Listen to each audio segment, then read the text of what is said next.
हाँ बताइए, अपना नाम बताइए पहले और गांव का। मेरा नाम पूरे सैनिक हवलदार बलदेव सिंह भामू। इधर आ जाएंगे क्योंकि वो माइक की आवाज़ आ रही है पीछे से। हाँ आप ये बताइए। मेरा नाम पूरे सैनिक हवलदार बलदेव सिंह भामू, सीकर धोद धोद सीकर राजस्थान।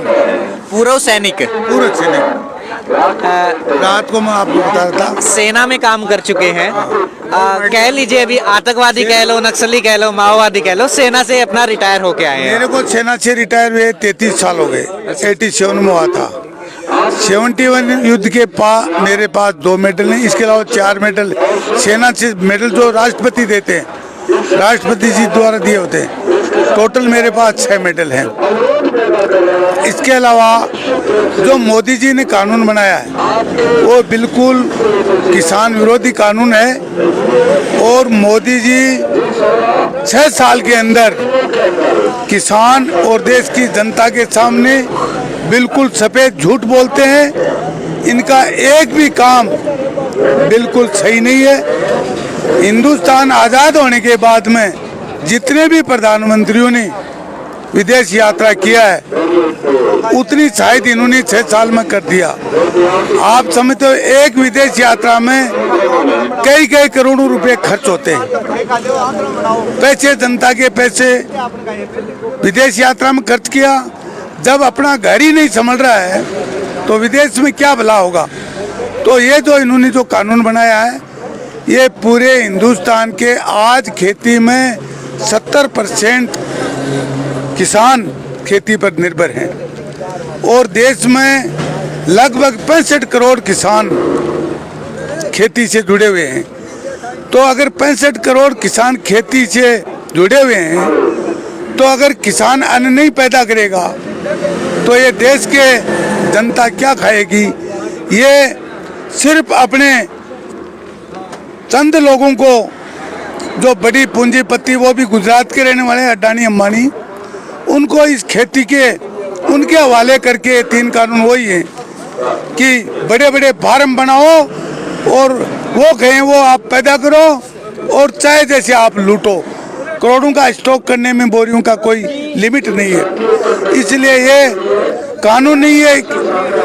हिंदुस्तान के किसान की मौत है और किसान अपनी मौत से पहले ये संघर्ष करके इस कानून को बदलाएगा।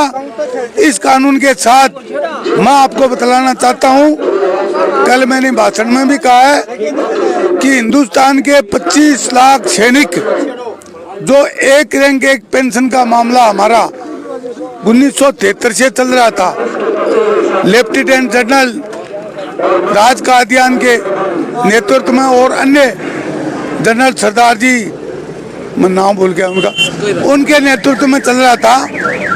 तो उस टाइम पर हमने राष्ट्रपति जी को हमारे जो 25 लाख भूतपूर्व सैनिकों ने जंतर मंतर पर जो युद्ध मेडल मिले हुए हैं, अवार्ड मिले हुए हैं, पता नहीं कितने बॉक्स भर दिए थे, मेडल वापस लौटा दिए थे।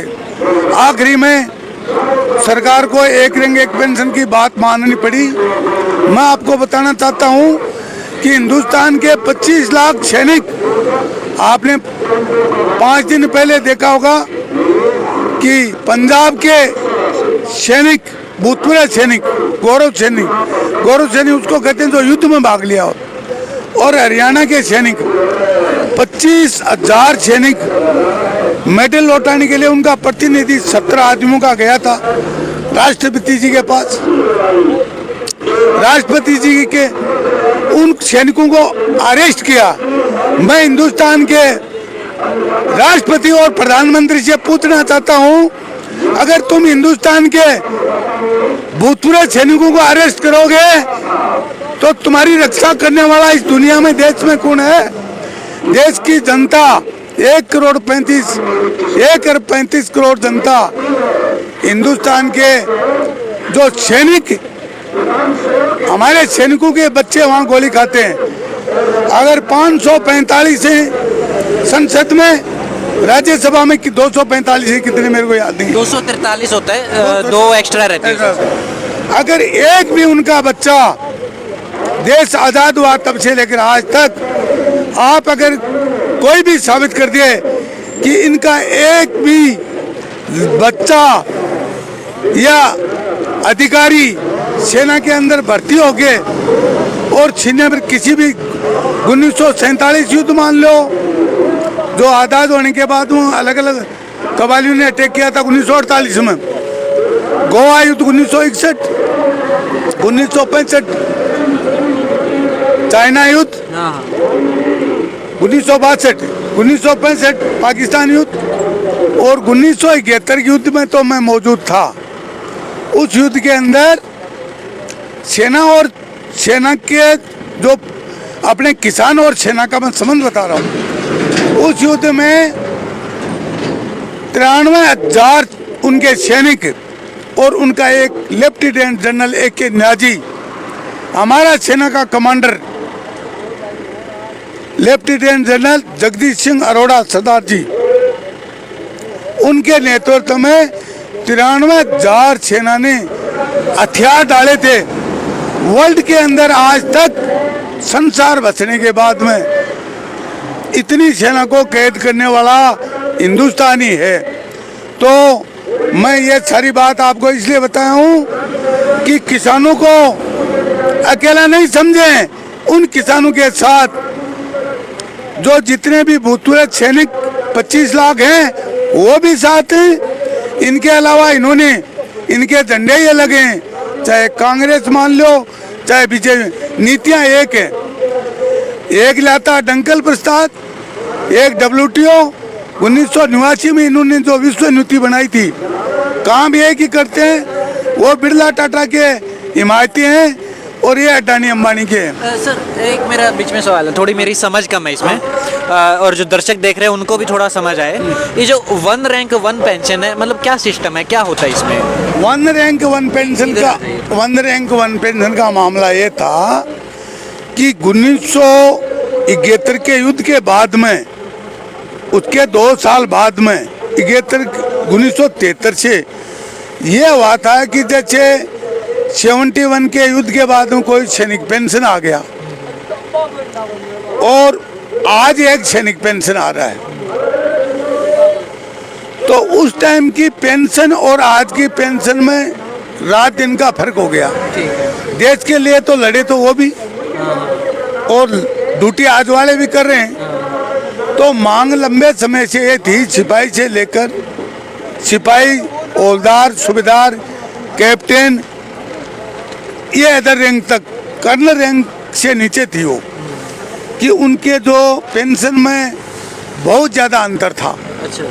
इसीलिए ये मांग थी कि एक रैंक यानी एक सिपाही, एक सूबेदार, एक हवलदार, वो उसकी पेंशन में इतना अंतर नहीं होना चाहिए, पेंशन बराबर होनी चाहिए। हाँ होनी चाहिए। वो मांग हमारी मानी गई है, लेकिन अभी भी हमारा जंतर मंतर पर करीबन 7 साल से अभी भी हमारे जनरल सतवीर सिंह साहब सरदार जी, उनके नेतृत्व में अभी भी वो धरना जारी है, वो भी अभी पूरी नहीं हुई है। उसके लिए भी हम लड़ेंगे और किसानों के साथ भी हम भी लड़ेंगे। इसके लिए जो इन्होंने बार बार निजीकरण किया है, बैंक को निजीकरण कर दिया, बीमा का कर दिया, स्वास्थ्य का कर दिया, रेलवे को इन्होंने बेच दिया, हवाई अड्डे को इन्होंने बेच दिया। और मैं बताना चाहता हूँ कि सेना का जो कोई भी हथियार नीचे से राइफल से लेकर अटैक करने वाले प्लेन तक, कभी भी उसकी सिक्योरिटी के हिसाब से उसको सीक्रेट रखते थे। आज पूरे देश के 1100 चैनल हैं, वो डिटेल दिखाते रहते हैं, तो सारे उसको बार बार दिखाते हैं। दुश्मन को उसकी सिक्योरिटी का पता चलता है। तो ये भी हम गलत मानते हैं। सेना का जो भी है अब उसको हो रहना चाहिए।